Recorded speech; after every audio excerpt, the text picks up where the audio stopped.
Shalom a los hermanos de metodología, bienvenidos a otro estudio que vamos a hacer.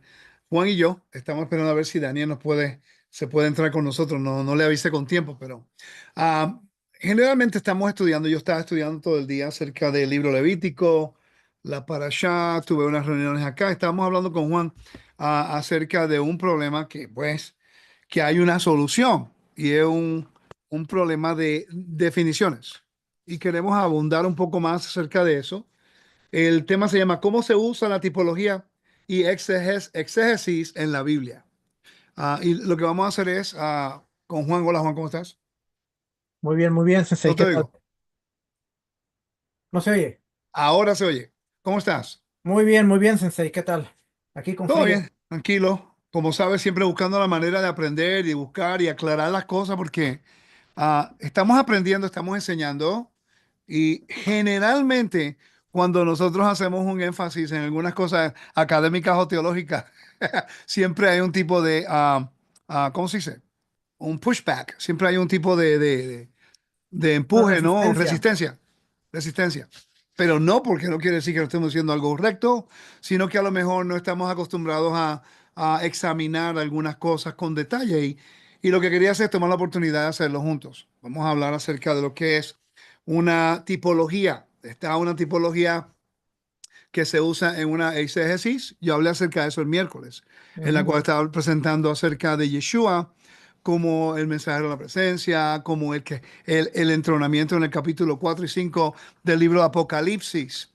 Y hay muchas personas que hay confusión entre lo que es una exégesis y una exégesis y las tipologías y metáforas, que la Biblia usa mucha metáfora y también hay tipologías, pero no quiere decir que todas las tipologías están conectadas con con el contexto correcto de interpretación bíblica. ¿Sí o no? Así es, sí, y de hecho después del miércoles lo mencionó, yo me puse a ver porque me llamó la atención. Entonces ahora al usar una tipología se puede desvirtuar el concepto de esa tipología. Y entré a Logos y empecé a ver los comentarios, empecé a ver diferentes cosas y me di cuenta que exactamente podemos utilizar una tipología dentro de lo que es una exégesis que requiere un estudio profundo de lo que significa esa tipología en el contexto, o podemos utilizar una tipología en la eisegesis, que es prácticamente darle a la tipología el significado que yo quiero que sea. Y ahí que la cosa cambia. Entonces, antes de comenzar, me gustaría poder citar los recursos, porque hoy día hay que citarlo todo, hay que validar la información. Entonces, estos son los recursos de donde se saca la información. Sí, aquí están, si los quieren ver, repasen el video, pero esto se saca del programa de Logos que tenemos nosotros y ahí se saca toda la información que estamos llevándoles a ustedes para que puedan tener una idea. Por ejemplo, exégesis and exégesis, defining proper biblical interpretation. Biblical Theological Theology Journal. Así que estamos sacando todo esto básicamente del Anchor Bible Yale Dictionary. ¿Ok? Así que tenemos los mayores recursos que podemos utilizar para que esta presentación sea más, ¿cómo te explico? Pueda ser Más educativa. educativa y no sea especulativa. Muchas personas se enfocan en la especulación y ya eso es preferencia, pero personalmente ya para mí yo prefiero enfocarme un poco más en lo que es el contexto más concreto de la Biblia. Entonces vamos a definir términos y vamos a tratar de cubrir todo el material que tenemos acá, porque así podemos nosotros entender mejor el contexto de lo que es una tipología y la tipología dentro de la exégesis y de la eisegesis y cómo se usa la tipología con ejemplos y todo. Y después también lo que son metáforas. ¿Y por qué? Recuérdate que hay géneros literarios. Eso es algo que hay un escritor que se llama Oni. No se pronuncia bien el nombre de él. Oni. Tengo el libro Ujú. por ahí. Pero ese señor hace un trabajo espectacular hablando acerca de los géneros literarios. Algo que no, en realidad, en mi opinión, yo nunca he visto una clase dentro de raíces hebreas o dentro de nuestro ámbito, ¿no? De lo que es géneros literarios. Yo creo que eso es algo que honestamente tenemos que, yo he descubierto, lo he tocado en mi estudio del Nuevo Testamento, pero en realidad no hemos hecho un curso como tal.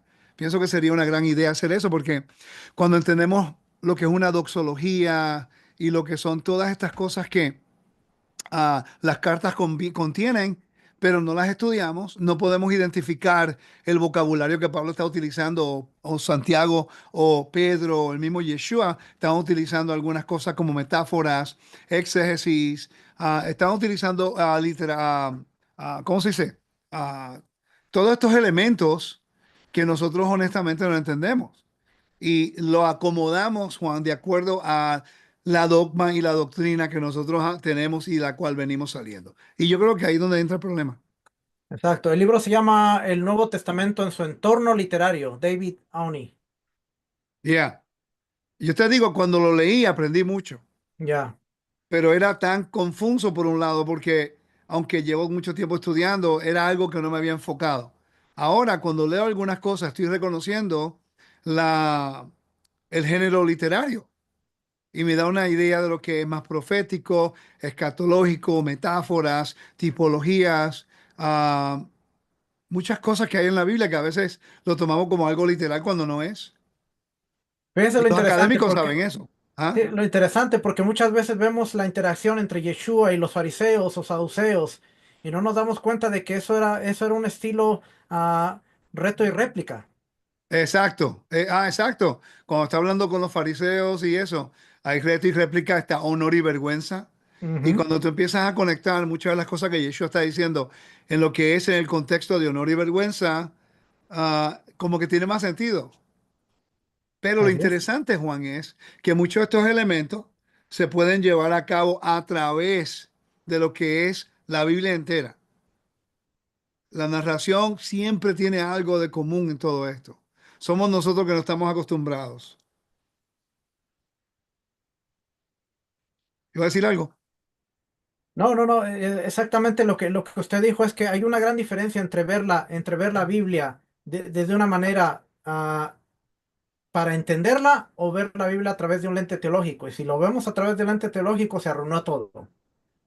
Sí, porque lo que pasa es que siempre va a haber un tipo de opinión o interpretación de la Biblia. Entendemos eso, sabemos que siempre va a haber un tipo de una opinión.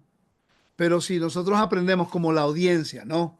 Cuando me escuchan a mí o a ti, a otros, a otros maestros, y aprendemos lo que es ah, una opinión, una tipología basado en qué, basado en qué, en una eisegesis, opinión o una interpretación personal o basado en algo que se puede validar en la Biblia. Entonces, ahí donde entra el reto, que a veces no entendemos, por ejemplo, ¿cómo tú vas a entender la metáfora del templo si no estudias el templo?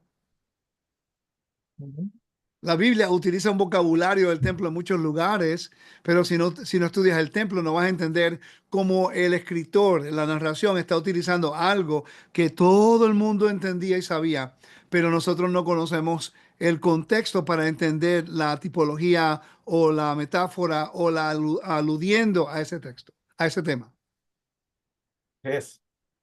Y yo estamos tratando de cambiar esa mentalidad para podernos educar mejor, porque a veces hay personas que atacan algo en vez de meditar y pensar, ok, ¿eso es una opinión de la persona o eso es un hecho de la persona?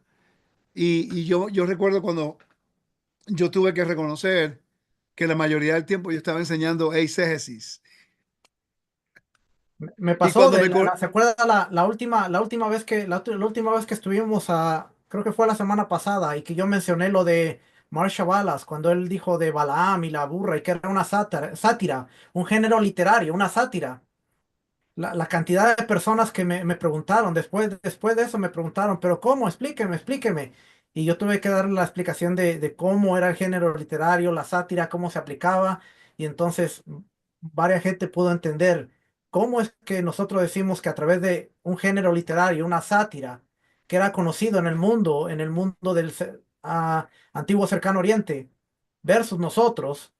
Y a veces nos pasa que no entendemos, pero ¿cómo? ¿Cómo que una sátira? No entiendo si eso es un mensaje y tenemos que explicar para que la gente pueda entender. Exacto, y hay cosas así que la Biblia habla que la audiencia entendía, pero nosotros no entendemos.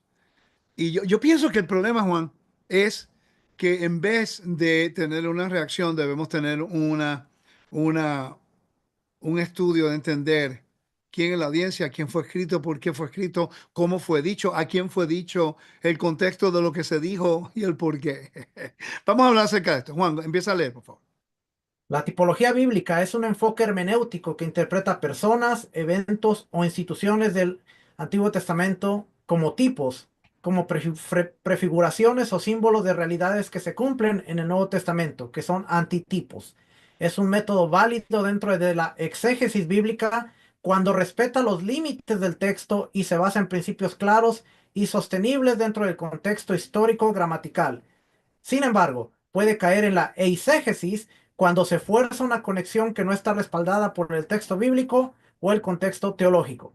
Entonces, la pregunta viene siendo, ¿cuándo es, cuánta información se puede dar que se puede validar, pero que choca con la mentalidad dogmática teológica? ¿Cuánta información se tiene que dar? ¿Cuántos versos se tienen que citar para que podamos reconocer que a lo mejor estamos utilizando una eisegesis en vez de una exégesis?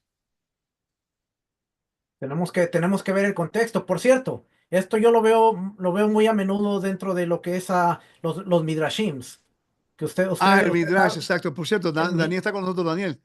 ¿Quieres abrir la cámara? porque estamos viendo que dice cuando no respeta los límites. Y hay algunas historias que están dentro del Midrash, que no las descartamos porque es parte del folclore y parte de la literatura judía. Pero cuando uno empieza a ver esta historia, y si yo la pongo dentro del contexto, como que se sale dentro de los parámetros. Esto no solamente está dentro del lado del cristianismo, sino que también del lado de lo que es el judaísmo se puede aplicar, porque el Sí, Midrash porque vendría a ser una recuerda, eisegesis. recuérdate que la función del Midrash es explicando, tratar de explicar algo para que tú puedas entender algo espiritual. Ujú. ¿Ya? Pero no se puede tomar todo como si fuera literal, igual como en el cristianismo nos dicen cosas que no son verdad, sino una opinión y que se convierte en una dogma. Es lo mismo. Entonces, creo que es responsable de nosotros estudiarlo, examinarlo, validarlo y verificarlo. Daniel, ¿cómo estás? ¿Qué tal? ¿Cómo estás? Gracias. Bien, bro, disculpa que te llamé tarde, es que pensé en ti siempre, pero vamos a ir a continuar aquí leyendo. Tienes que estar como los caballeros con la espada lista. Eh, mira, vamos a ver la tipología dentro de la exégesis bíblica. Déjame leer aquí. Dice, la exégesis se enfoca en extraer el significado del texto según su intención original. Es importante. Eso sería el contexto. Sí, aquí no acomodamos nosotros nada. Aquí nosotros estamos dispuestos a aceptar lo que dice. Dice, por lo tanto, el uso de la tipología en la exégesis debe, número uno, estar explícitamente indicado en el texto del Nuevo Testamento, respetar el contexto histórico y literario, y tres, tener una base en el propósito redentor de Dios a través de Yeshua, obvio. ¿Cuál vendría siendo un ejemplo? Vamos a ver. Ejemplo de una tipología dentro de la exégesis. ¿Ok? En Romanos capítulo 5 versículo 14, Adán como tipo del Mesías. Hay tipologías, pero tenemos que Si se valida con la Biblia, podemos utilizarla o aluden a ella. Dice, Pablo describe a Adán como figura del que había de venir, el Mesías. Adán es el representante de la humanidad caída, mientras que el Mesías es el representante de la humanidad redimida. Y como estábamos hablando el miércoles, que no lo mencioné en el estudio, cuando dije Ben Adam, en Daniel 7:13, que fue escrito en arameo, es Barnosh, ¿ok? El hijo de hombre, pero utilizando el arameo. El mismo significado, lo mismo. Lo único que uno es Ben Adam. Los ortodoxos reconocen quién es Ben Adam, anyway. Porque yo tuve una conversación con un ortodoxo rabino hace poco, estábamos hablando acerca de esto. Así que Barnosh o Barnefle, el que las nubes, hay diferentes tipos de textos o de expresiones que aluden al Mesías dentro del mismo judaísmo, basado en la Biblia, por cierto. Es basado en textos, no es algo que agarraron sin una base bíblica. Entonces dice, Adán es el representante, ya yo leí esto. El tipo, Adán es el primer hombre que trajo el pecado, si podemos usar ese vocabulario. A través de su desobediencia, la muerte entra a la humanidad. ¿Okay? El pecado aquí vendría siendo la muerte. Antitipo, Yeshua, el nuevo hombre que trae la justificación de las naciones para entrar al ámbito de la vida, que es la vida eterna. Y Dios es el que da ese regalo. ¿Ok? Número dos, próximo ejemplo, el sacrificio de Isaac como tipo de sacrificio de Mesías, como una ofrenda. No me gusta la palabra sacrificio porque implica muerte, muerte, cuando en realidad es acercamiento. ¿Okay? Dice Génesis 22, está aludiendo en Hebreos 11, 17 al 19, está utilizando algo establecido en la Biblia como un antitipo, ¿sí o no? Entonces dice en Hebreos, la ofrenda de Isaac se presenta como una figura que apunta a lo que Yeshua iba a hacer. Isaac es ofrecido por Abraham, al igual que Elohim, sin, no me gusta usar ese vocabulario, pero para definirlo mejor, es como que el Eterno presenta, Él da a su Hijo unigénito, ¿ok? Para que todo el cosmos pueda ser restaurado. A veces el vocabulario que usan estos términos académicos no es exactamente como nosotros lo pusiéramos, pero entendemos el vocabulario. Número 3, el éxodo como tipo de la redención en el Mesías. Primera Corintios capítulo 10, versículo 1 al 4 habla acerca de esto. ¿Ok? ¿Lo puedes leer ahí, Juan? Porque no quiero que ignoren, hermanos, que todos nuestros padres estuvieron bajo la nube y todos pasaron por el mar. En Moisés todos fueron bautizados en la nube y en el mar. Todos comieron el mismo alimento espiritual y todos bebieron la misma bebida espiritual porque bebían de una roca espiritual que los seguía. La roca era el Mesías. Entonces está haciendo lo que es una tipología. Yeshua es literalmente una roca que le da de beber a la gente. ¿No? Pues es una tipología basado en una exégesis. Está conectando algo bíblico en la Torá con la tipología que representa el Mesías. Porque el agua representaba vida, perdón. ¿Ok? Así que Fíjese lo cuando quiera interesante, decir porque algo, levanten la mano, quiera decir algo y hablamos así. Sí, dime, Juan. fíjese lo interesante, porque ahora que estamos entendiendo esto, podemos ver que cuando Yeshua está hablando, entonces yo soy la puerta, yo soy el buen pastor, yo soy el camino. Es una tipología que él se está presentando como esa tipología, lo que representa. No es que literalmente es un camino, ni literalmente es el pastor, literalmente. Es como el cordero, es una tipología, no es un cordero real. A mí, el que piense que es un cordero de verdad no está leyendo la Biblia, por favor. Eso es otra cosa. Es como, no entiendo. ¿Por qué lo hacemos tan difícil?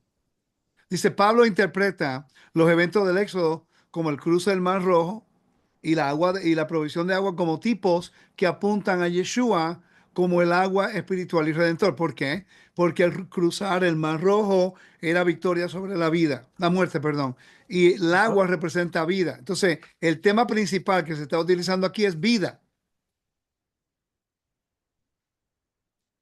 ¿Puede leer aquí, Juan, por favor? Tipología dentro de la eisegesis. La eisegesis implica imponer un significado al texto que no está presente en su contexto original. En el caso de la tipología, esto ocurre cuando se identifican tipos que no tienen una conexión clara con el Nuevo Testamento o cuando se manipulan los textos para apoyar una idea preconcebida. Ejemplos. Uno, en el arca de Noé como tipo de la iglesia local específica. Aunque se podría argumentar que el arca prefigura la salvación en Yeshua, forzar la interpretación para que represente exclusivamente a una iglesia local o denominación carece de base textual. ¿Ve? Ya este es la exégesis. Y por cierto, yo me gustaría hacer un comentario. Ah, esta es mi opinión. Mi opinión. Yo pienso que eventualmente el movimiento tiene que movernos un poco más de la exégesis a la exégesis. Interesante que yo escucho personas hablar de exégesis y cuando tú lo escuchas hablando todo es al revés, todo son opiniones. Porque en realidad no sé si nos han enseñado exactamente lo que es y cómo usarlo. No sé, Daniel, ¿qué tú piensas? Sí, pienso que muchas veces tenemos como que muchas ideas preconcebidas, como está diciendo exactamente ahí, de dogmas y cosas que aprendimos y se nos hace difícil salir de esa forma de pensar. Entonces yo creo que ese es como que el challenge o El el, reto. el reto, salir de esos pensamientos y entrar en un mundo como más educativo y buscar más el significado de cada palabra y cosas así para poder entender un texto. Yo tengo una pregunta. ¿Por qué ahora la educación es mala? Vamos a ver. Porque hace poco que buscaban a la gente para educarnos Porque nos reta. y porque tenemos que cambiar con información que a lo mejor no pensábamos que era de esa forma y ahora estamos nosotros retados a aceptar lo que dice. Entonces, ¿ustedes piensan que sería más la condición de un corazón? Circuncisión del corazón. Sí, porque esa es cuestión de reconocer que estamos haciendo mal uso de las técnicas. Es trabajar con el orgullo de decir, ok, yo estoy mal. A mí me pasó cuando yo estaba enseñando algo, cuando mi maestro Joe me corrigió y yo, wow, ¿qué hago ahora? Porque era una posición que yo era un poquito como medio dogmático y no importa cómo yo quería justificarlo y busqué maneras de justificarlo, pero no podía porque la Biblia no lo apoyaba. Y la mejor decisión fue cambiarlo, porque en realidad si no pierde uno credibilidad, ¿no? Y eso es la audiencia, debemos de aprender cómo lidiar con estas cosas y la audiencia entiende cuando nuestra intención es honesta, que queremos ayudar y si cometemos error y lo admitimos y lo rectificamos, entonces ahí tienes que aprender una gran lección antes que te lo dé a ti, Daniel. La lección es esta. Si uno comete un error, no hay problema. Otro error, no hay problema. Pero si los errores son semanales, entonces es mejor sentarte a estudiar primero. Porque si no, pierdes credibilidad y el Mesías es el que queda avergonzado. La educación no te limita y te quita la consagración con el Eterno y menos tu relación con el Mesías. Son las dudas por entrar en cosas especulativas y entrar en cosas que no edifican al cuerpo del Mesías, con gente que no tienen un fundamento. Por ejemplo, hay personas que se ponen a estudiar libros de antimisioneros. Yo no promuevo eso. Yo no lo promuevo, yo los he leído. Yo he leído dos volúmenes de personas antimisioneros en el 2003, 4, 5 y 6. ¿Y qué yo hice? Busqué esos libros y empecé a buscar lo que eran respuestas, pero persona que no tiene un fundamento ve un argumento de una posición cristiana que le dice a un judío, y el judío conoce el hebreo, conoce la Biblia mejor y conoce algunas cosas, cuando le da la respuesta basada en una pregunta errónea, influenciada por la dogma del cristianismo, el judío va a tener una respuesta basada en la cultura, en el idioma y en el contexto que ellos conocen. Cuando esta persona no tiene las herramientas para refutar a esta respuesta, ahora entra la duda porque no hay un fundamento. Entonces, yo he estudiado esos libros y aquí estoy todavía después de 25 años siendo más fiel en Yeshua y creyendo más en él. Entonces, ¿cuál es la diferencia? De que uno desarrolla un fundamento. para poder lidiar con las preguntas. Y si hay una pregunta que no tengo una respuesta, pues la dejo al lado por ahora y sigo buscando, buscando, buscando, buscando, sin titubear en mi fe y sin dudar en quien yo creo. Pero mucha gente no hace eso. Un ejemplo perfecto. Si Yeshua nació de José o milagrosamente, ¿qué dice el texto? ¿Qué dice el texto? Hay casi un capítulo específicamente hablando de Yeshua y cómo el Eterno envía al mensajero para que le diga a María cómo iba a ocurrir todo. No dice que literalmente es de José. Pues yo no voy a creer algo que es especulativo. Ahora, si llegamos al milenio, cuando lleguemos al milenio y nos vemos con José y nos vemos con María, le vamos a preguntar, oye José, Yeshua, ¿fue hijo tuyo o milagrosamente? Y él me va a decir, pero tú no leíste el texto donde decía que yo quería darle una carta de divorcio. ¿Para qué tú crees que yo le voy a una carta de divorcio si es hijo mío literal? ¿Por qué le voy a una carta de divorcio? ¿Me iba a separar de ella? Es que no queremos aprender de aceptar hay cosas que no podemos entender. Entramos a este movimiento y queremos entender todos los misterios del universo, cuando el Eterno quiere obediencia. Y te lo dicen del libro de Deuteronomio, las cosas secretas pertenecen ¿a quién? a ¿Qué es lo que Dios. dice Deuteronomio? Daniel, tú ibas a decir algo en lo que yo busco ese texto. Sí que yo pienso que debemos tener una forma más crítica de acercarnos a la escritura. Ver cada texto y verlo de una forma. Hay algo que dijo el maestro Joseph Good hace un tiempo y que a mí me estuvo mucho dando vuelta, que cuando uno tiene una teología o algo que uno piensa, uno debe buscar toda la información para descartar lo que uno piensa. Ya si uno no puede descartarlo, entonces pues es que uno va por un buen camino. Entonces, muchas veces salimos con algo y pensamos que eso es correcto, pero no buscamos toda la evidencia alrededor de eso, tanto del antiguo Medio Oriente, cultura, contexto y todas esas cosas, para descartar lo que uno piensa y de esa forma validarlo. Tienes toda la razón, Daniel. A mí me pasó lo mismo y por eso es que regreso a Turquía, a Grecia, para validar más información que en el estudio del libro Apocalipsis podía aprender. Ahora quiero ir a buscar esos puntos que no había visto la primera vez. El texto es Deuteronomio, voy a leer aquí, Deuteronomio capítulo 20, capítulo 30, versículo 29. Las cosas secretas pertenecen al Señor nuestro Dios, pero las cosas reveladas nos pertenecen a nosotros y a nuestros hijos para siempre, a fin que guardemos todas las palabras de esta ley. Entonces, una pregunta, ¿cuál es lo que el hombre debe hacer? ¿Preocuparse por las cosas que no entienden o preocuparnos por las cosas que son reveladas a nosotros para hacer? No sé, el texto como que lo dice. Por cierto, esto tiene que ver con una renovación de convenio, libro de Deuteronomio. Ujú. Está hablando de un contexto de renovación de convenio. No me puede decir que esto es un texto fuera de contexto, porque el mismo Elohim está diciendo a través de Moisés, enfóquense en lo que entienden, no se enfoquen en lo que no saben, porque nos saca el enfoque de nuestro, de nuestra responsabilidad como personas en convenio. Por eso es que algunos temas yo no abundo en ellos, no es que no me interesen. Yo tengo muchos intereses fuera de lo que es la Biblia. Hay cosas que yo puedo enseñar que son un poquito más especulativas y no, si la gente lo cubre, ese es el problema de ellos, pero yo prefiero mantenerme en una línea por ahora. ¿Ok? No quiere decir que en el futuro no las toque, solo que ese no es mi enfoque hoy. Vamos a leer acá. Vamos a hablar acerca de lo que es tipología dentro de la eisegesis. El ejemplo, Ya Juan, lo leímos ese. el 2 y el 3.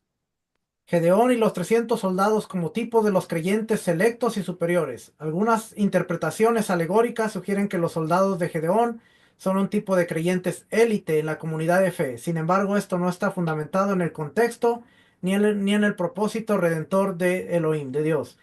Los 3 días de Jonás, como cualquier evento de transformación personal. Aunque Yeshua usó el evento de Jonás como un tipo, extender esta tipología para aplicarla a cualquier experiencia de 3 días en la vida personal es forzar una interpretación que no está en el texto. Wow. Sucede algo interesante, mire, dentro de raíces hebreas, y nosotros lo vimos hace poquito, está la eisegesis que se enseña como que la Torá estaba vigente desde el jardín del Edén. el Shabbat y ciertas leyes. Y aunque es cierto que había ciertas leyes en vigencia, Génesis 26:5 dice, Dios le habla a Isaac y le dice, por cuanto tu padre obedeció mis mandamientos, mis estatutos, pero no hay nada dentro del contexto que diga que había una Torá vigente. Se enseña, y hubo un pastor cristiano que empezó a buscar y empezó a refutar a todos aquellos a que estaban enseñando que la Torá tenía vigencia desde antes del Sinaí. Y él inmediatamente empezó a refutar, porque la Biblia no dice eso. Eso es una eisegesis y no una exégesis. Cuando vamos a la exégesis, la Torá aparece en el Sinaí, aunque había un premodelo, ¿sí? Pero no podemos darlo como un hecho. Y eso es lo que estamos viendo ahora aquí. No sé si Sí, se acuerda usted que el pastor hizo pedazos a varios con las interpretaciones eisegéticas. sí. ¿Cómo distinguir entre exégesis y una exégesis en la tipología? Vamos a investigar esto un poco. Está explícito en el Nuevo Testamento. Si los escritores del Nuevo Testamento identifican un tipo, es seguro considerarlo como una tipología válida. Dos, contexto y propósito redentor. Evalúa si el tipo apunta al plan redentor de Dios en Yeshua y si es consistente con el tema del pacto en las Escrituras. Es importante. Cuando me dicen que no, que las ofrendas son una sombra de lo que ha de venir, pero el templo ya salió, no sabe la Biblia.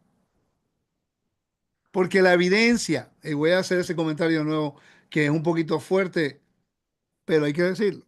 Si tú me dices que Colosenses, Pablo está utilizando, vamos a buscar algo aquí.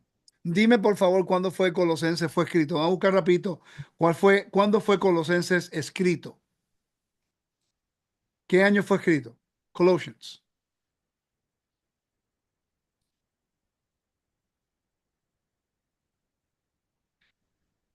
Tiene que haber sido escrito antes del año 52 o 53 por ahí. Dice aproximadamente 60 al 62. En el En año el, 60 en es el el Sunderland. 62. No puede ser porque Pablo murió.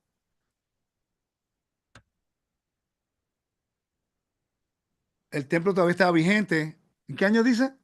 60-62 cuando Pablo está prisionero en Roma, dice. En Roma. Está, exacto, estaba en Roma.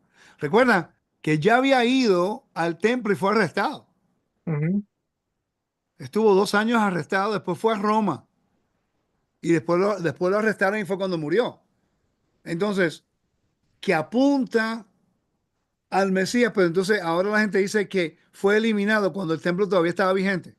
¿Tú crees que una persona que guarda la Torá, como Pablo, era un rabino, va a decir que las ofrendas que Dios mismo estableció en el monte Sinaí, en Números capítulo 28, versículo 1 al 6, tú crees que él va a eliminar un mandamiento? Ahora, que apunten quiere decir que nos enseña del plan de redención. No quiere decir que son eliminadas, porque entonces él es un hipócrita, porque él fue al templo y hizo un voto nazareno. Llevó Entonces ofrendas y también pagó, Pedro y Juan son hipócritas, porque Yeshua resucitó y ellos fueron a la hora de oración. llevó ofrendas y pagó ofrendas por otros todavía. Entonces no entiendo. O sea, la evidencia, ahí es cuando nosotros tenemos que tomar la evidencia de la narración. Ok, esto dice aquí, pero por cierto, pregúntale a la audiencia si sabe dónde queda Coloso. Mucha gente ni sabe en qué país está. Entonces, estamos hablando de una carta que no fue dirigida a ti, que no sabes el problema en Coloso. ¿Ok? Está a 10 millas al sureste de la Odisea, en Asia Menor. ¿Ok? De Nisli es la ciudad original ahora mismo. Entonces, está hablando de una audiencia que no conoce, que no conocemos, en un problema que no conocemos, en un tiempo cuando Pablo está en Roma, arrestado, en una ciudad que estaba influenciada por el culto imperial. Hay mucha información, entonces no podemos tomar una carta que no fue escrita para nosotros y aplicarla como nosotros queremos sin entender el contexto a quién se le está escribiendo y el por qué. Por ejemplo, ¿cuál es el problema de la congregación que Pablo está escribiendo una carta cuando está preso en Roma? Si yo estoy preso, a mí no me interesa lo que una persona hace por allá. Si estás en Roma, Y ahora tú tienes que escribir una carta de corrección. Entonces, ¿cuál era el problema en Colosenses? Que Pablo tuvo que estar en la cárcel, escribir una carta, dejar de su preocupación de estar en la cárcel. Si eso es lo que está ocurriendo históricamente, tengo que validarlo. Pero tú lo buscaste ahí, ¿no?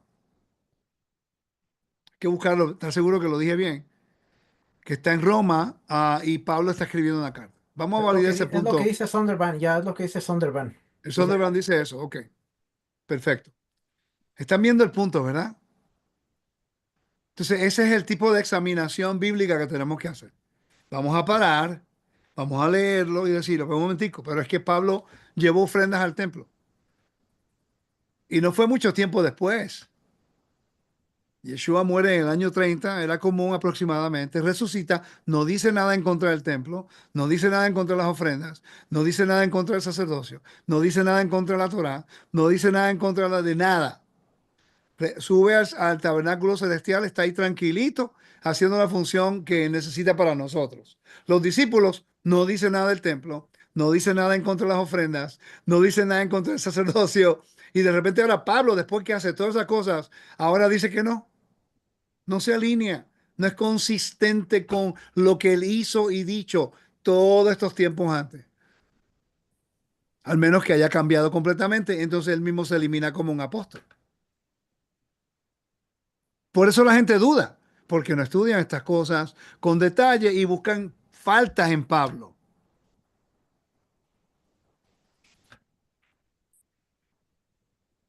o contradicciones en Pablo, cuando no sabemos que los diferentes problemas que había en cada congregación, a una le habla de una forma, a otra le habla de otra forma, por las distintas cosas que estaban sucediendo ahí. Yo te enseño a ti la información que le enseñó a Daniel, pero la metodología que yo uso contigo con Daniel son muy diferentes. Daniel te lo puede decir.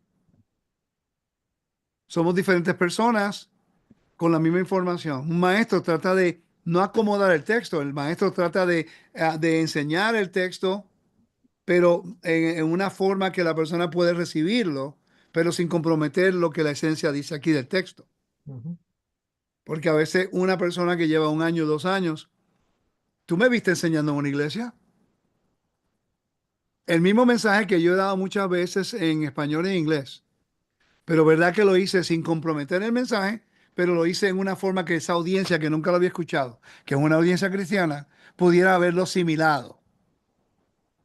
Ya, Pero sí, fue literalmente el mismo mensaje, con un diferente lenguaje apropiado para ellos, pero sin comprometer la esencia.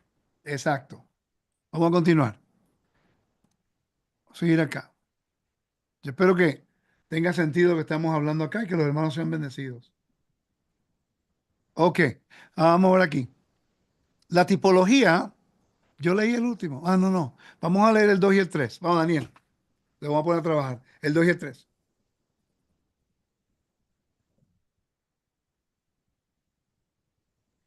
Contexto y propósito redentor. Evalúa si el tipo apunta al plan redentor de Dios en Yeshua y si es consistente con el tema del pacto de las Escrituras.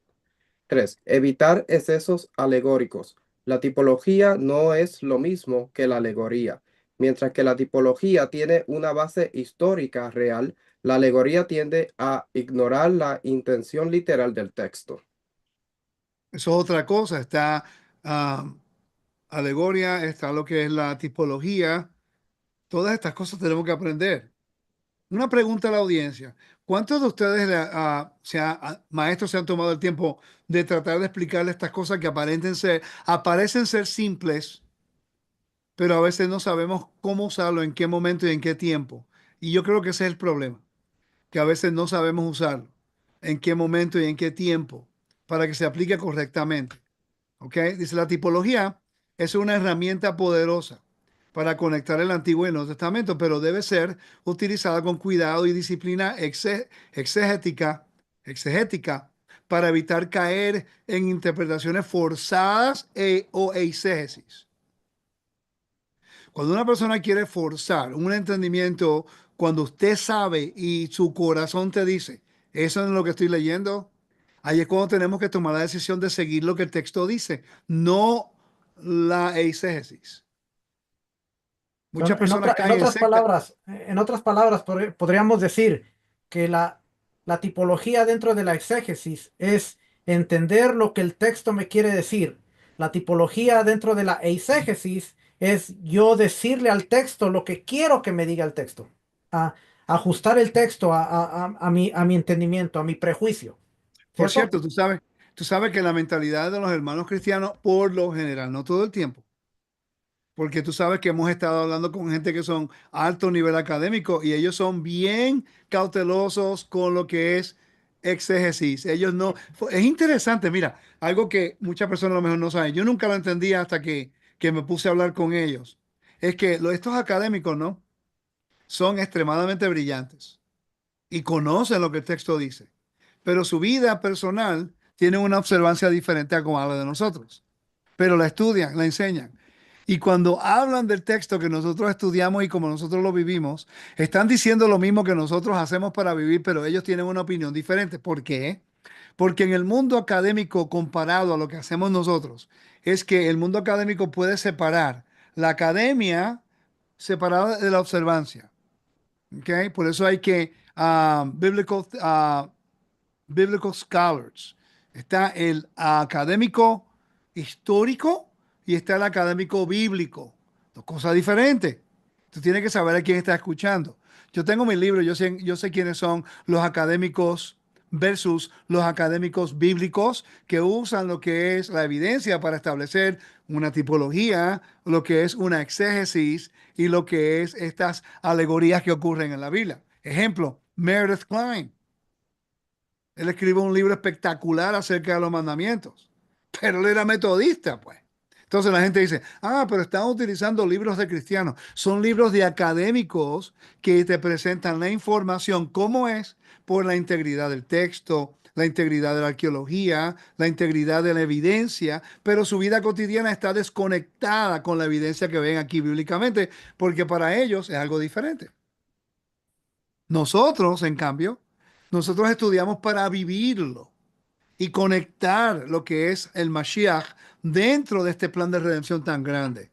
Y por eso causa un conflicto, porque si tú estudias con una eisegesis aplicando nuestro entendimiento y nuestra revelación a un texto, y de repente venimos nosotros que queremos utilizar todos los recursos disponibles para entender el texto y así poder complacer al Eterno mejor, pues crea un choque teológico versus una opinión de lo que ellos piensan el texto dice.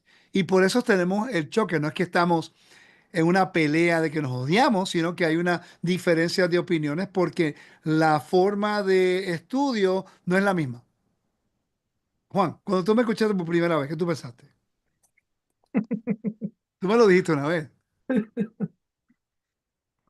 Que era un judaizante que no. Yo le dije a mi esposa, escúchalo, tú escúchalo, ten cuidado, pero no, yo no quiero saber nada de él. Pero después escuchaste un poco más y empezaste a buscar. No, de hecho yo cuando entré a la primera clase de metodología, ya hace bastantito tiempo, y usted empezó a enseñar y empezó a decir, la información se encuentra en este libro, la página tal, el verso tal, ahí lo encuentra. Y yo empecé a decir, bueno, a ver, voy a conseguir el libro. Y yo conseguía los libros y yo iba a la página tal, el capítulo tal, y ahí estaba la información. Y luego yo me quedaba todavía leyendo más información y yo decía, oh, pero él solo dijo una parte, pero hay más todavía. Y empezaba a validar más. Y eso fue lo que me convenció, porque no solamente fue la información, sino que aquí está la información y aquí está dónde tú la consigues. Y yo me empecé a hacer de la biblioteca por eso. Entonces cuando nosotros, y Daniel también me conoce, Daniel, tú llevas mucho tiempo estudiando conmigo ya, ¿de qué año ya? Casi 15 años creo. Sí, como 14 años por ahí. 14 años me conoce, entonces empezaste a estudiar conmigo ya de lleno hace un tiempo. Sí. Pero al principio recuerda que tú siempre hacías preguntas y querías investigar y querías, hasta que tú dijiste, wow, pero hay más información, vamos a buscar y estudiar. Ujú. Sí, llegó un punto que dije, quería dedicarme más a algo académico y como veía que enseñaba un nivel más académico, pues dije, no, eso es lo que quiero. Y ahí fue que... Entonces lo que nos da credibilidad no es lo lindo que lo presentamos, lo que nos da credibilidad es si podemos validarlo. Esa es la idea. Entonces, A mí me pasó con mi maestro también, lo mismo. Entonces no podemos usar la academia, lo que es académico o entender los recursos ahora como que es malo porque no podemos proveer nuestras dogmas, porque hay un punto ahora de referencia que puede validar si es o no. Ahora es difícil porque la gente puede validar. Hay muchos recursos para validar información, muchos recursos. El problema es que no estamos preparados a recibirlo. Daniel, Sí, no, y es importante que, porque, por ejemplo, la historia no podemos eliminarla. La historia va a seguir siendo la misma de 1000 años atrás, 2000, 5000 años atrás, va a seguir siendo la misma. Entonces, si nosotros estamos estudiando algo bíblico y estamos utilizando algo que es histórico que pasó y estamos utilizando para validar lo de la Biblia, ya no podemos eliminar eso. Es un hecho que sucedió. Entonces, ahora eso apoya algo que está diciendo la Biblia, que no se puede descartar. Entonces, como estamos tan removidos de la cultura, la historia y todas esas cosas, pues obviamente no vamos a entender ciertas partes si no estudiamos esas cosas. ¿tú recuerdas cuando fuiste a Israel conmigo primera vez, Daniel? Sí. Ah, tú sabes que tú llevas estudiando el templo conmigo hace tiempo, Ujú. pero cuando pudiste estar en Israel, y tú sabes que lo que yo enseño del templo aquí no es ni un 5% de lo que yo enseño del templo en Jerusalén, Claro. Sí, es mucho más.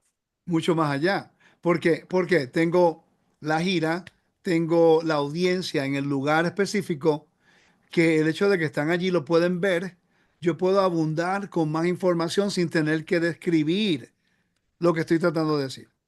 Por eso es que las fotos son importantes, los mapas son importantes. Por eso es que el conocimiento de cualquier creyente cuando va a Israel y agarra un guía bueno, tu entendimiento bíblico aumenta en 15 días que estuviste en una gira, si vas a los lugares correctos. ¿Ok? Sí, el ubicarse uno en el lugar. Uno ya sabe, cuando uno está leyendo algo bíblico, algo en la Biblia, ahora uno dice, oh, está aquí y yo estuve aquí en este lugar y ya uno tiene una comprensión mucho mejor porque uno estuvo en el lugar. Entonces, si yo te digo, Daniel, el templo está en la ciudad de David, ¿qué tú me dirías acerca de eso? No porque estudias conmigo, sino porque estuviste allí. Ajá, no, es imposible. Basado en el espacio, basado en las medidas del templo, o sea, es imposible que esté en la ciudad de David. De hecho, ¿cómo se llama este académico? El que estudia en la ciudad de David, eh, Elisha Cron. Elisha Cron, él mismo lo dice. Y él mismo establece la historia de la ciudad de David, las piedras, de qué año son y todas esas cosas. Entonces, basado en esa información, nada más arqueológica, es imposible que haya estado el templo ahí. Entonces, cuando nosotros venimos y estudiamos eso, validamos eso, fuimos al lugar, tomamos la foto y después personas que nunca han estado, no lo han visto, no lo han estudiado, refutan, ya tú sabes que es porque va en contra de una eisegesis, de una opinión o de una postura que han aprendido basado en algunos textos. Entonces ya no te vas a ofender porque sabes que es un proceso. Yo entiendo que es un proceso. Y lo interesante es que estoy aprendiendo algo bien interesante con esta persona que me estoy reuniendo, que ellos conocen la información, no les interesa si está de acuerdo o no. Impresionante. Es como que no, mira, la información está ahí, búscala. Y creo que tenemos que llegar al momento de poder hacer lo mismo, ayudarnos para poder entender mejor. Aunque choque, tú sabes. El hecho de que choque algo no quiere decir que esté equivocado, sino que no estoy preparado en ese momento. ¿Ok? Vamos a seguir. Ujú. Vamos a seguir aquí rapidito. Ok, vamos a entrar. El concepto de metáfora en la Biblia. Esto es algo que yo he encontrado, Juan y Daniel, que es un reto para muchas personas aceptar la metáfora y a veces aplican una metáfora como si fuera algo real. Dice, la metáfora bíblica, Daniel, Daniel, ¿puedes leer, por favor? Sí, dice, la metáfora bíblica es una figura retórica que compara dos conceptos diferentes para ilustrar una verdad espiritual o teológica. Las metáforas son comunes en la Biblia, especialmente en los textos poéticos y proféticos, y son herramientas válidas dentro de la exégesis siempre que se respeten los principios del texto y su contexto histórico, literario y teológico. Pregunta, el libro Apocalipsis no cae bajo lo que es un un texto profético, Sí, Sí, histórico sí, sí, y literario. sí. sí. Entonces, cuando habla acerca de la novia o la esposa, es una metáfora. Sí. Sí. Porque en lo que es la relación íntima entre un esposo y la mujer, hay sexo. Entonces, obviamente, cuando dice que la iglesia es la esposa o la novia, es una metáfora para relatar el vínculo de convenio entre la intimidad, el vínculo de convenio entre, en este caso, el creador con Israel. No es que van a tener literalmente sexo, porque entonces se convierte en algo de fertilidad como en el Antiguo Medio Oriente. Hay un problema. O sea, está usando una metáfora, pero en la perspectiva de un convenio, de lo que es un esposo en un convenio y lo que hace por la esposa. ¿Ok? Por eso es que Israel siempre se le habla como si fuera algo femenino. ¿Me sigue, no? Ujú, ya. Ok. Ah, sin embargo, ¿pueden caer qué? Termino, Daniel. Sin embargo, pueden caer en exégesis si se interpretan fuera de contexto o si se asigna un significado que no está respaldado por el texto. Entonces, el contexto de una metáfora bíblica. Una metáfora bíblica tiene como base el contexto cultural, histórico, literario de los autores bíblicos y sus audiencias originales deben entenderse de acuerdo con el género literario del texto, poesía, profecía, narrativa. Ok, una pregunta.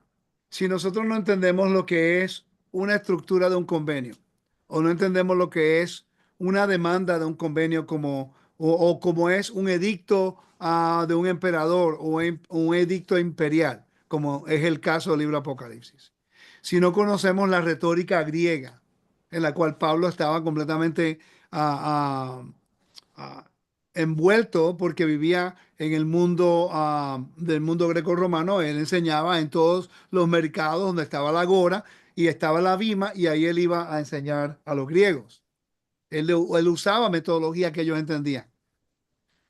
Entonces, si no entendemos cómo funcionan estas cosas, una doxología, ¿te recuerdas cuando hablé de la doxología en el libro de Romanos? Ujú, ya. Vamos a buscar información. Romanos capítulo, 9:5. este es un ejemplo. Romanos 9:5. Por cierto, familia, nosotros hacemos esto no con el propósito de pretender o querer pretender decir que sabemos más que nadie. Esa no es la intención. Pero estas cosas se tienen que hablar. Porque si tú me vas a forzar a mí a creer algo que tú crees, porque tú dices que eso es lo que hay y no puedes validarlo, discúlpame, yo tengo 58 años de edad, yo sé leer. O sea, y yo voy a cuestionarlo, dame la evidencia. Si yo voy a creer lo que tú me dices, dame la evidencia. Yo lo creo, solo dame la evidencia. No me digas que es tu opinión y tengo que seguirlo con los ojos cerrados. Yo dejé de ser cristiano 25 años atrás. Eso es lo que yo hice en la iglesia cristiana. Seguimos lo que nos dicen. Ahora, la intención, y yo conozco muchos pastores, la intención de los pastores que yo conocí y conozco nunca fue de hacer algo malo en contra de los creyentes. Ellos están enseñando lo que saben. Y como el sistema de liderazgo del sistema religioso cristiano está establecido que al líder tú lo sigues, pues ellos lo siguen. Pero llega un momento que tú empiezas a estudiar y tú quieres saber más y tú vas donde el pastor y le preguntas y él no tiene la información para refutar o para defender o para instruir. Entonces ahí donde entra la actitud. No, si no te gusta como yo lo hago, te vas. A mí me pasó, me sacaron de la iglesia por eso mismo, porque pregunté. No porque no me caía bien el pastor, sino que pregunté porque lo que estaba diciendo no se alineaba con lo que yo estoy leyendo. ¿Me sigue? Entonces, dice, ¿cuál era el verso? De quien son los patriarcas y de quienes según la carne procede el Mesías, el cual está sobre todas las cosas, Dios bendito por los siglos. Amén. ¿Ok? Son doxologías. Yo creo que esta es esta que está aquí. No, esto no es. Tengo que moverlo. Mencionen algo en lo que yo lo busco. Daniel. Sino que tiene toda la razón en eso. Siempre tenemos que estar, yo creo que a veces le da miedo a uno cambiar ciertas cosas pensando que uno se va a equivocar en algo o que va a estar haciendo algo en contra de lo que la Biblia establece. Y por eso a veces como que da miedo estudiar ciertas cosas que como que pensando que se va a ir una persona mucho al judaísmo o que va a irse al cristianismo o que no va a tener un balance. Pero realmente pues si uno estudia el texto mismo va a imponer lo que está diciendo. De hecho, es algo que nosotros vemos inclusive en los profetas. Cuando estudiamos los profetas, vemos que los mismos profetas se validan uno al otro. Siempre. Ajá, cita uno, cita algo de otro que el otro había dicho antes, y así ellos mismos hacen peer review. Los mismos profetas, la misma Biblia, lo podemos ver eso. Exacto.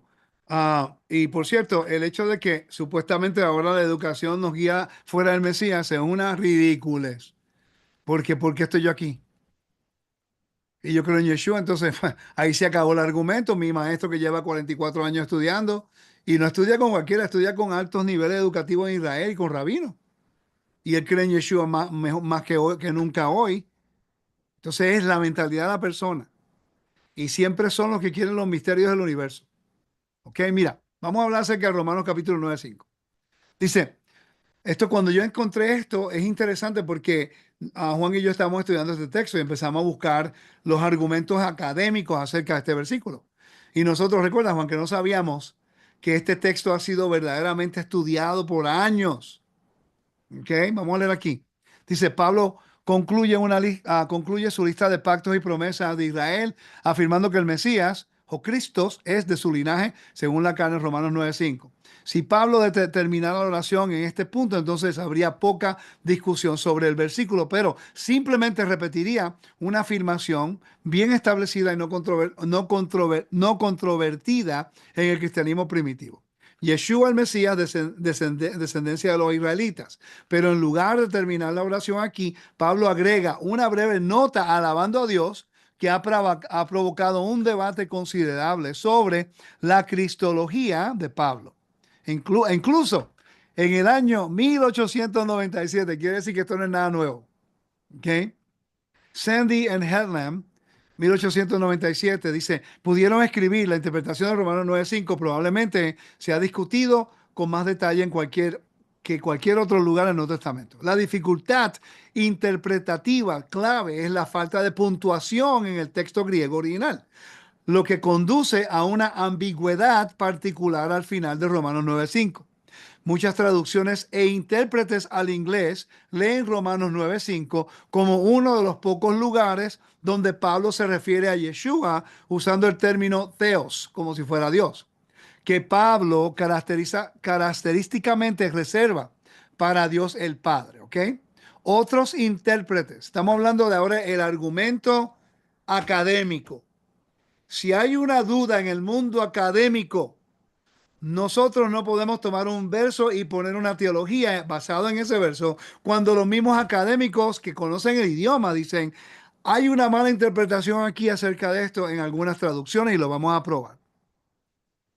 Entonces, si usa el texto para probar una teología, eso es una exégesis, no es una exégesis, porque lo que ellos están haciendo aquí es una exégesis. ¿Me están siguiendo, no?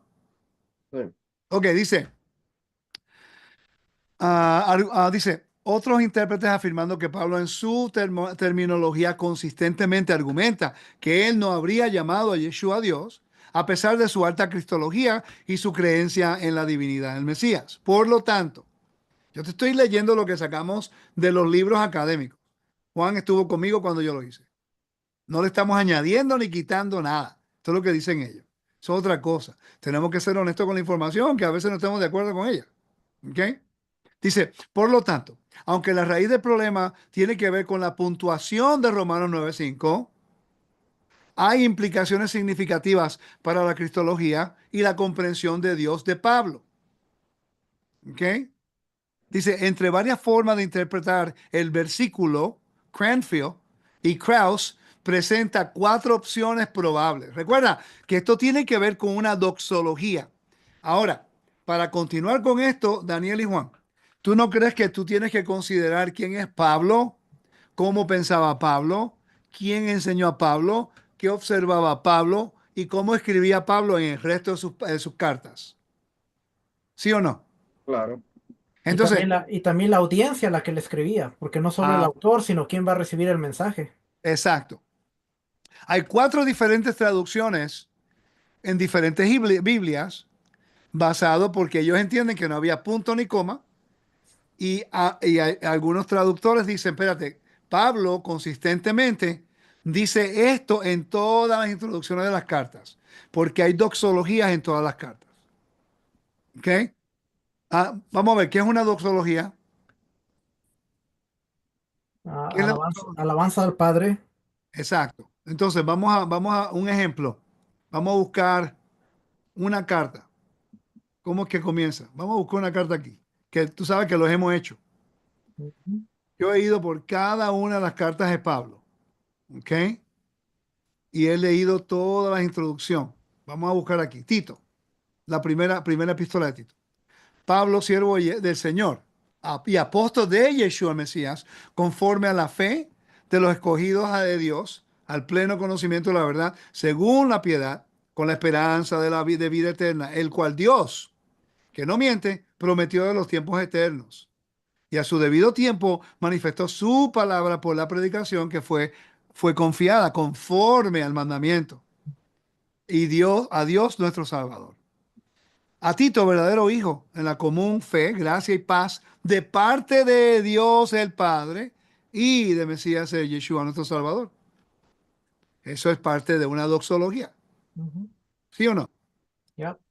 Filimón, Pablo, prisionero del Mesías Yeshua y hermano de Timoteo. A Filimón, nuestro hermano y colaborador, a la hermana Apia y Arquipo, nuestro compañero de lucha. Vamos a ir acá. Paz y gracia a paz de parte de Dios, nuestro Padre y del Señor Yeshua, el Mesías. Doy gracias a mi Dios siempre, haciendo mención de ti en mis oraciones, porque oigo de tu amor y de la fe que tienes hacia el Señor Yeshua, hacia todos los santos. Hay una distinción, una doxología, una introducción.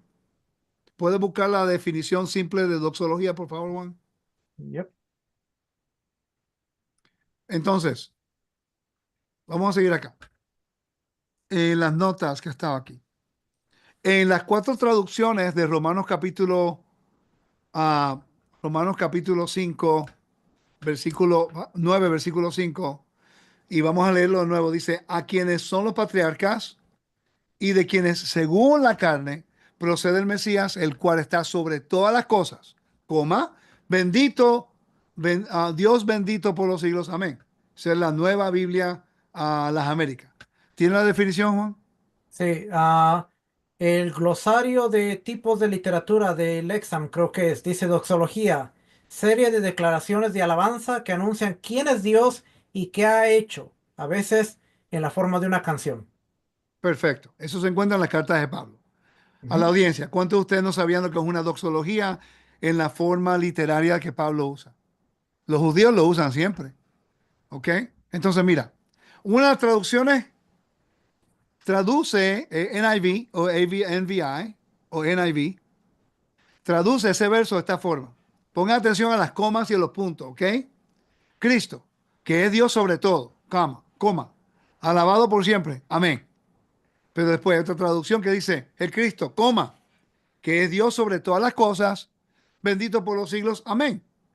Número 3, Cristo, coma, que está sobre todo, punto. Ahí cambia todo. Dios sea alabado por siempre, amén. Y el último, Cristo, punto. Dios que está, punto. Ya termino si lee. Léete el versículo 4 y 5, Juan, por favor. Vamos a ir allá, da un segundo. Míralo aquí, 4 y 5. Porque son israelitas, a quienes pertenece la adopción como hijos y la gloria, los pactos, la promulgación de la ley, el culto y las promesas, de quienes son los patriarcas y de quienes según la carne procede el Mesías, el cual está sobre todas las cosas, Dios bendito por los siglos. Amén. ¿Ve? Entonces, cuando vemos esto y leemos ahora las interpretaciones, hay una diferencia de interpretaciones. Di- El problema es que esa es la Biblia de las Américas. Si lee la Reina Valera, en la Reina Valera sí no tiene la distinción y dice el cual es Dios sobre todas las cosas. Vamos a ver. Reina Valera. Reina Valera lo dejó como poniendo al Mesías como Dios.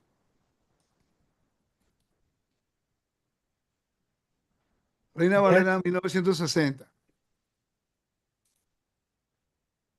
Dice, de quienes son los patriarcas y los cuales, según la carne, vino el Mesías, el cual es Dios sobre todas las cosas, bendito por los siglos. Amén. Si tú lees la Biblia Reina Valera, tú vas a ver eso. Ujú. Pero si tú lees las Américas, se ve diferente. ¿Y por qué la diferencia? Es una diferencia muy grande. Y cuando vas a las notas académicas, ve que hay cuatro diferentes interpretaciones basado en el texto y quién lo tradujo. Pero cuando tú sigues la carta de Pablo y la forma de él escribir, es consistentemente claro que dice Cristo, punto. Perdón, Cristo, coma, que está sobre todo, punto. Y después dice, Dios sea alabado por siempre, amén. Y después está el otro, Cristo, punto, que está sobre todo, sea alabado, perdón, Cristo, punto, Dios, que está sobre todo, sea alabado por siempre, amén. ¿Alguna pregunta, alguna contestación? ¿Tiene sentido o no? Sí, tiene sentido. Como dijo, como estaba diciendo ahorita, habría que ver la audiencia, lo que practicaba Pablo, lo que él creía, y obviamente que nunca iba a creer que Yeshua era Dios. Entonces, en este caso, que es el Padre. Vamos a definir términos porque creemos que Él es divino, sino que no es el Padre. Ujú. Que no Ok, es dice, en la primera opción, a Cristo se le llama a Dios sobre todas las cosas, lo que haría de Romanos 9:5 la identificación más cercana de Jesús y el Padre en las cartas de Pablo. En la segunda traducción todavía se describe a Cristo como sobre todo, pero no se le llama a Dios. En cambio, al Mesías es bendecido por Dios para siempre. La tercera interpretación es similar a la segunda, excepto que separa sintácticamente la parte final del versículo como una ofrenda de alabanza a Dios. Nuevamente, Cristo está sobre todo, pero no se le llama a Dios. La interpretación final lee toda la parte final del versículo en referencia a Dios. En resumen, hay muchas maneras de señalar el fin de Romanos 9:5, pero todas las interpretaciones tratan de Theos, Dios, como una referencia a Jesús el Mesías, dice en ello, o Dios el Padre. Ambas interpretaciones son gramáticamente permitidas, pero oigan esto, por lo tanto, los eruditos establecen sus argumentos apelando a la cristología de Pablo y su lenguaje típico para Dios el Padre. En otras palabras, los eruditos dicen, aquí se puede decir de esta forma si tú cambias la coma y el punto. Pero dice, argumentos apelando a la cristología de Pablo y su lenguaje típico para Dios el Padre. Tienes que seguir la secuencia de todas las cartas de Pablo para ver una consistencia de interpretación de lo que él quiso decir, no lo que fue traducido. Dígame. Es que únicamente estamos hablando de la exégesis tiene que ver con el contexto. Si nosotros entendemos que la carta no había capítulos, no había versículos, y vamos arribita, que vendría siendo capítulo 8 versículo 26 en adelante, está haciendo una distinción. Versículo 30 dice, entonces, ¿qué diremos a esto? Si Dios está por nosotros, ¿quién estará contra nosotros? El que no eximió ni a su propio Hijo, sino que lo entregó por todos nosotros. ¿Cómo no nos concederá también con Él todas las cosas? Y está hablando de que el Padre y el Hijo, está hablando de este lenguaje, entonces pues está dando gracias porque Dios, que está sobre todas las cosas, es interesante que en el 34 está diciendo, ¿quién nos condena? ¿Quién nos separará del amor del Mesías? Tribulación, angustia, persecución, hambre, desnudez, peligro o espada. Y después termina ese argumento diciendo, Dios está sobre todas las cosas. Tiene sentido que él Mm, está diciendo ni la persecución ni la hambre, porque Dios está sobre todas las cosas. Así es. Vamos a continuar para terminar aquí rapidito. Dice, contexto de una metáfora bíblica, una metáfora bíblica. Yo leí esto, ¿verdad? Ya, Ok, vamos entonces, metáforas dentro de la exégesis bíblica. Juan, En la exégesis, las metáforas se interpretan respetando el significado original del texto. Estas interpretaciones deben ser consistentes con el contexto del pasaje, tener una base en las costumbres y la cultura de la época, conectar con el propósito teológico del texto. Ejemplo, yo soy la vid verdadera, Juan 15:1. Yeshua utiliza la metáfora de la vid para ilustrar la relación de dependencia entre él y sus discípulos. Contexto. En la agricultura de Israel, la vid era un símbolo de la vida y la productividad. Exégesis. La metáfora enfatiza que los discípulos necesitan estar conectados a Él para dar fruto espiritual. Pues ya eso es una metáfora correcta. Se alinea con la Biblia. Pero él no era una vid de verdad, era una metáfora de una vid. Tiene que estudiar lo que hace la vid, cómo todas esas cosas. Ok, el Señor es mi pastor, Salmo 23:1. Sí, leyendo por favor. El salmista usa esta metáfora para describir el cuidado de Dios como un pastor que guía, alimenta y protege. Contexto. En el antiguo Israel, el pastor era un símbolo de provisión y liderazgo. Exégesis. La metáfora subraya la dependencia de los creyentes en el cuidadoso amor de Dios. Vosotros sois la sal de la tierra, Mateo 5:13. Yeshua compara a sus seguidores con la sal para enseñar su papel en preservar y dar sabor al mundo. Contexto. En la antigüedad, la sal era valiosa por su capacidad para preservar alimentos. Exégesis. La metáfora destaca la influencia espiritual y moral de los discípulos. Tiene que ver con amistad, tiene que ver con preservación, tiene que ver con convenio. Todas esas cosas se pueden utilizar. Entonces, si yo hago una asimilación de la sal con convenios, porque en el altar, para renovar una relación de algo que ocurrió en la ofrenda, le ponen sal a la carne de los animales. Ahí hay una enseñanza. Y ahí se puede sacar una metáfora o una tipología, pero tiene que ir alineada con el texto. Ejemplos, a Daniel. Metáforas No, dentro de perdón, esa, ajá, exégesis, sí. metáforas dentro de la eisegesis bíblica. En la eisegesis se fuerza un significado al texto que no está presente, ignorando el contexto o la intención original del autor. Entonces, por ejemplo, en Romanos 5:9-5, ahora que ya ustedes, la audiencia, sabe que dentro de ese texto hay un argumento entre los mismos académicos y los eruditos, y que ellos mismos te dicen, obviamente Pablo tiene que ser considerado en su consistencia. Si una persona aplica ese texto fuera de su contexto, es una exégesis, Ujú. porque obviamente no hay un consenso dentro del mundo académico. Ahora, si tú estudias el punto de vista judío y tú vas y tú buscas en la Torá una doxología y tú buscas como algunas cartas que él escribía con una doxología, ya tú puedes llegar a una conclusión mejor. Entonces tú puedes ver el texto y decir, un ejemplo. Tengo un amigo mío que vive en Israel. Él es judío y ortodoxo y él me enseña, él me ayuda mucho con algunas cosas en el hebreo. Y es levita y todo eso. Y yo lo llamé una vez porque tenía una pregunta acerca del altar. Perdón, del libro de Hebreos, capítulo 9 versículo 1 al 4. Y me estaba tomando mucho tiempo buscar. Y él vio el texto, como yo le había dado un Nuevo Testamento en hebreo, para que él me pudiera ayudar con algunas cosas. Él lee el texto y en menos de 3 segundos, cuando lo leyó, me dice, sí, ese es el incensario de oro. Pero en la Biblia que yo estoy leyendo no dice eso. ¿Por qué él lo hizo tan rápido? Yo no lo podía entender. Porque él entiende el templo, él entiende el hebreo y él conoce de la función en el día de expiación.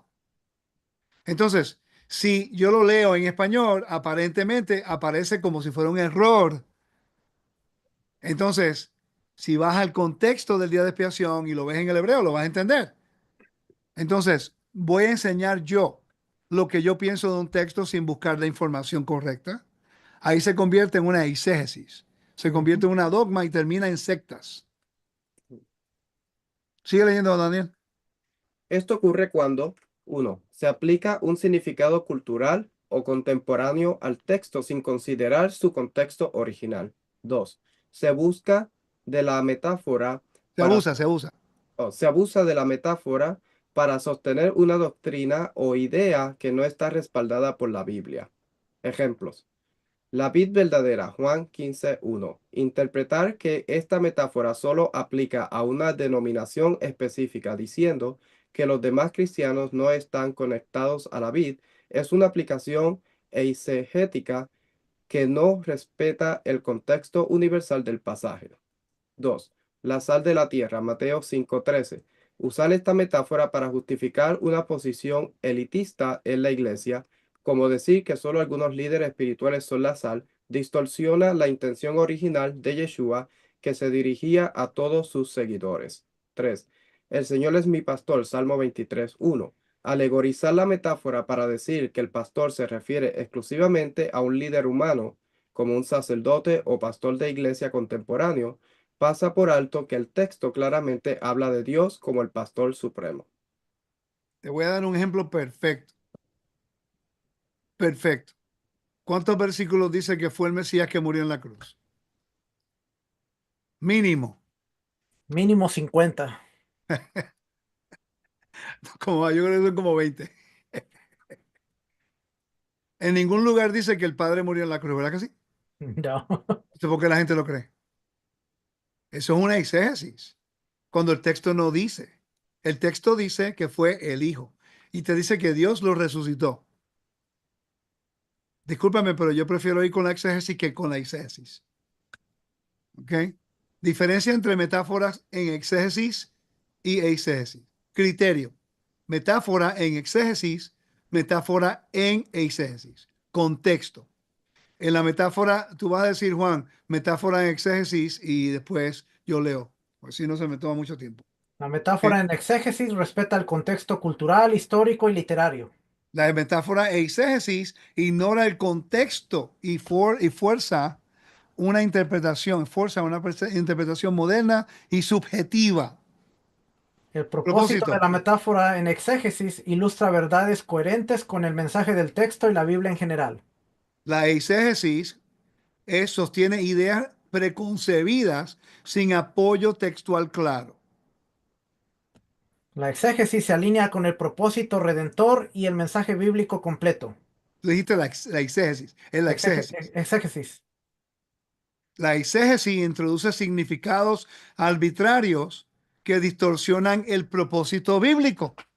La audiencia tiene que aprender esto para poder discernir mejor quién te dice la verdad, quién no te dice la verdad. Y la de verdad la establece el Eterno, no nosotros, por cierto. La evidencia establece la verdad. ¿Y quién te la da evidencia? El Eterno. La palabra es verdad. No podemos forzar lo que pensamos que dice.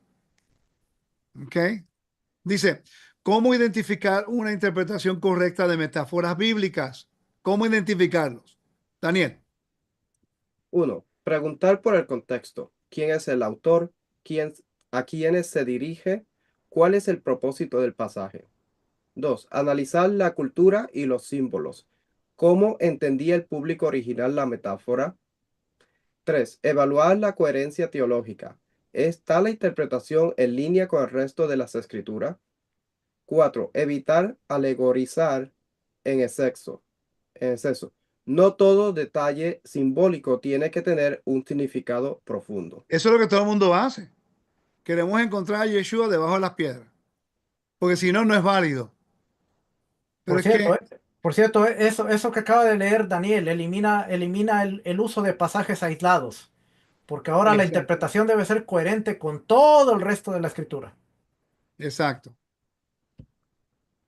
Dice, las metáforas son poderosas herramientas comunicativas en la Biblia, pero deben interpretarse dentro del marco del contexto original y con disciplina exegética. Caer en la eisegesis al interpretar metáforas pueden llevar a errores teológicos y prácticas distorsionadas. Por lo tanto, es fundamental estudiar cuidadosamente el texto y evitar imponer significados personales y contemporáneos. Mire, nosotros tomamos estas posiciones, la intención no es atacar a nadie, sino es presentar información. Por cierto, nosotros mismos tenemos que alinearnos con estas interpretaciones. Esto se aplica mucho a nosotros mismos. ¿Cuántas veces, Daniel y Juan, nosotros hemos hablado acerca de, vamos a validar este punto, vamos a verificar esto, vamos a buscar esto, Ujú. encuentra esto aquí, Daniel, busca eso allá, porque si lo vamos a presentar, tenemos que estar seguros de decir, oh, mira, esta es mi opinión. En mi opinión, tú puedes tener un argumento, puedes tener una diferencia, puedes tener hasta diferir y no hay ningún problema, una opinión. Todo el mundo tiene una opinión. Ahora, si es algo que podemos validar, que es un comentario establecido vinculado en evidencia, entonces yo no puedo forzarlo para que tú lo creas, pero sí lo presento en el contexto que se pueda validar para que tú la entiendas. La diferencia. Yo no forzo a nadie a creer lo que yo creo. Yo presento la evidencia para que usted lo pueda ver y entenderlo y finalmente lo puede canalizar, lo puede internalizar y puede aceptarlo.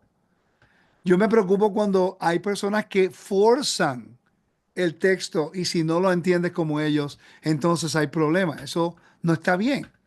Y todos en un momento dado hacemos eso, sin querer o queriendo, porque todos tenemos celos de estar correctos. Pero ¿cuántas veces yo he estado incorrecto? Por eso es que he decidido compartir mejor la información para aprender, porque yo no puedo convencerte. Esa no es mi función.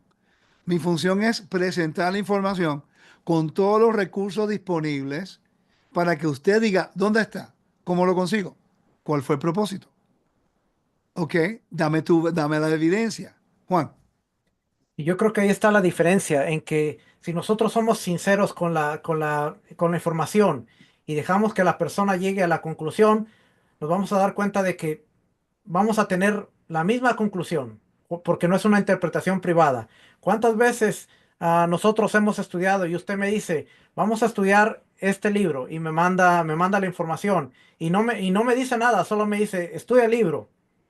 Y después de estudiar el libro nos reunimos y comparamos la información y literalmente hemos llegado a la misma conclusión sin que usted me dijera, mira, estudia este libro, pero yo pienso esto y esto y esto y esto. No, mira, estudia estos capítulos y después vemos. Yo creo que si se presentara de esta manera, esta, esta es la tesis dentro de la exégesis, valídala. Y la gente empieza a validar porque no es algo que estoy imponiendo. La gente va a empezar a llegar a la misma conclusión de la cual todos estamos llegando porque no Daniel. estamos forzando. Sí, sí, Daniel. Y yo creo que también cuando estamos validando, porque yo he visto a veces que se valida para seguir probando el punto de uno. Y eso es algo que hay que tener cuidado. Si uno va a validar, hay que ser objetivamente. No Eso, validar para establecer lo que yo pienso, sino eso, eso es un buen punto, Daniel. Eso es verdad. Eso es algo que yo mismo tengo que tener mucho cuidado. Que si se valida algo, no es para qué, porque yo estoy de acuerdo con eso. No es porque me estoy adaptando a eso también. Quiero obedecer.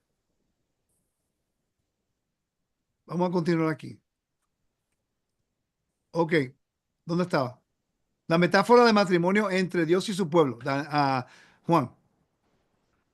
Es una de las más ricas y profundas en la Biblia, utilizada para ilustrar la relación de pacto, fidelidad y amor entre Dios e Israel, y en el Nuevo Testamento entre el Mesías y su congregación. Cuando esta metáfora se interpreta de manera exegética, se extrae el significado basado en el contexto cultural, histórico y teológico del texto. Sin embargo, puede caer en eisegesis si se fuerza un significado que el texto no pretende comunicar o se aplica de manera descontextualizada. Metáfora del matrimonio dentro de la exégesis. En la exégesis, esta metáfora respeta el contexto histórico y literario, reconociendo que el matrimonio en las culturas bíblicas simbolizaba una relación de compromiso, fidelidad y pacto. Dios se presenta como un esposo fiel y amoroso, mientras que su pueblo Israel es la esposa llamada a responder con amor y lealtad. Sí, Oseas Oseas 2, 19, 20. Te desposaré conmigo para siempre. Contexto. En Oseas, Dios utiliza la metáfora del matrimonio para expresar su fidelidad y amor hacia Israel a pesar de su infidelidad espiritual que era la idolatría. Exégesis. La metáfora ilustra el pacto de Dios con Israel, describiendo su amor inquebrantable y su disposición a restaurar la relación. Se comprende a la luz de la práctica matrimonial de la época donde el desposorio implicaba un compromiso legal y espiritual. Efesios 5, 25, 27. Maridos, amar a vuestras esposas, así como el Mesías amó a la congregación y se entregó a sí mismo por ella. Pablo utiliza la metáfora del matrimonio para explicar la relación entre el Mesías y su pueblo. Exégesis. La metáfora se interpreta dentro del contexto cultural del matrimonio judío y romano, destacando el sacrificio del Mesías como un modelo de amor y compromiso que los esposos deben imitar. Jeremías 3:14. Vuélvanse, hijos infieles, porque yo soy su esposo. Contexto. Dios llama a Israel a arrepentirse, describiendo su relación con ellos como la de un esposo fiel que busca la reconciliación. Por cierto, la palabra Baalí significa amo. Ujú. ¿Sigue? La exégesis.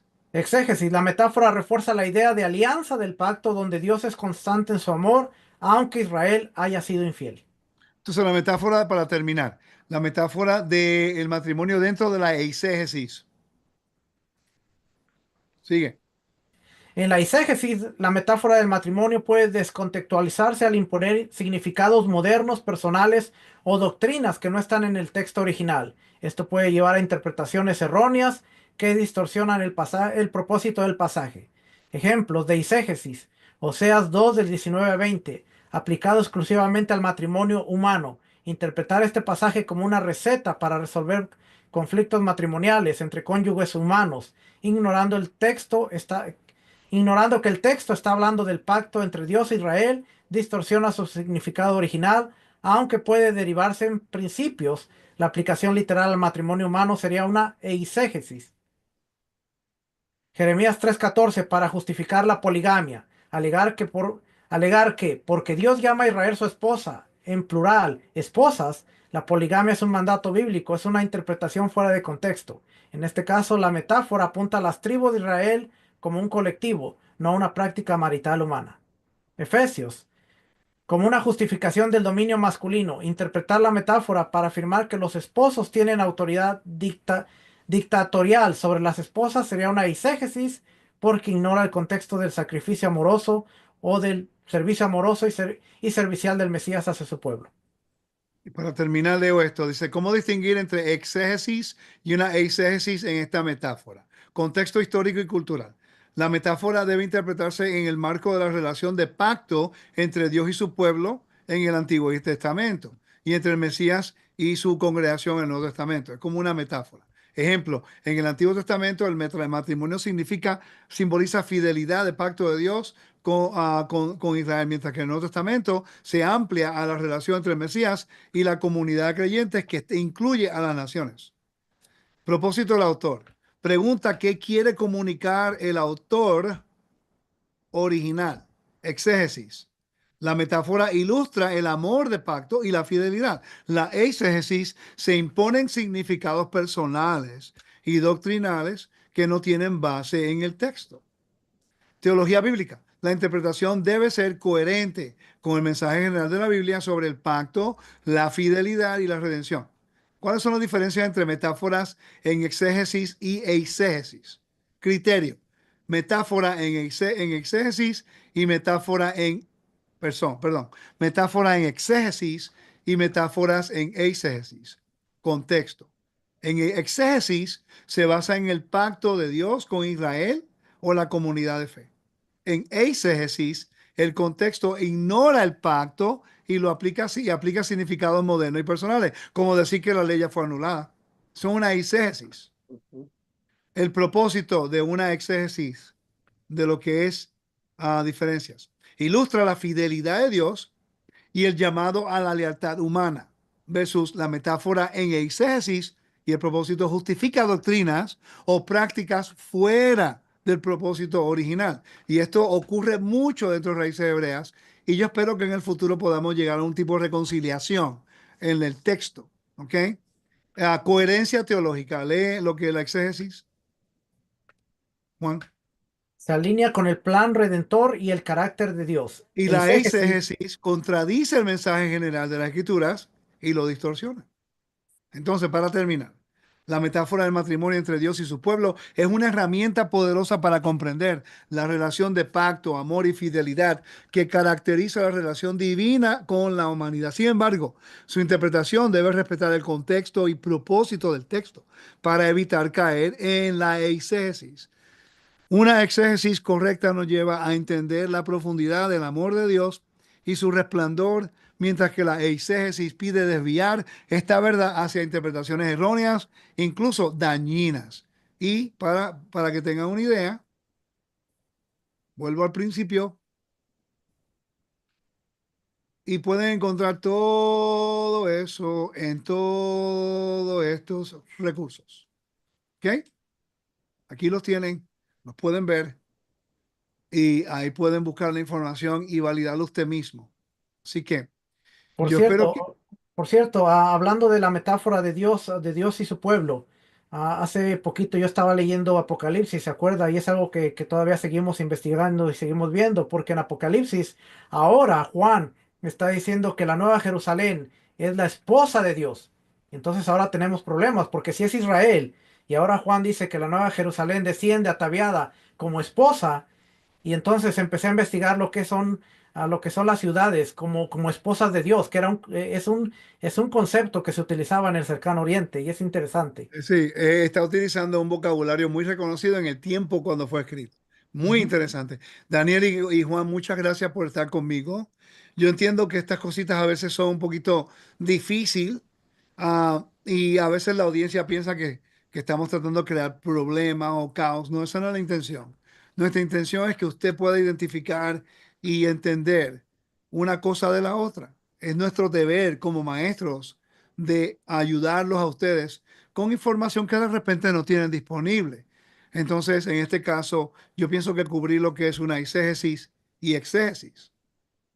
Es importante saber las diferencias y el uso y cómo se puede usar en la Biblia y cómo no es aceptado en la Biblia tampoco. Y los mismos educadores entienden esto. Recuerde que estas son cosas que generalmente nosotros no estudiamos. A veces chocan, pero búsquenlo. La información está fácil de conseguir. Que el Eterno me lo bendiga, me lo guarde. Y gracias a todos ustedes por el honor y el privilegio de poder venir y compartir estas cosas. Recuerde, no crean nada de lo que yo les digo. Vayan y búsquenlo, valídenlo, verifíquenlo. Y cuando lo verifiquen y lo validen, se van a dar cuenta que el Eterno nos ama y nos está abriendo puertas para mayor entendimiento bíblico, para que nos podamos acercar más a Él, a lo que Él requiere de nosotros: obediencia, lealtad.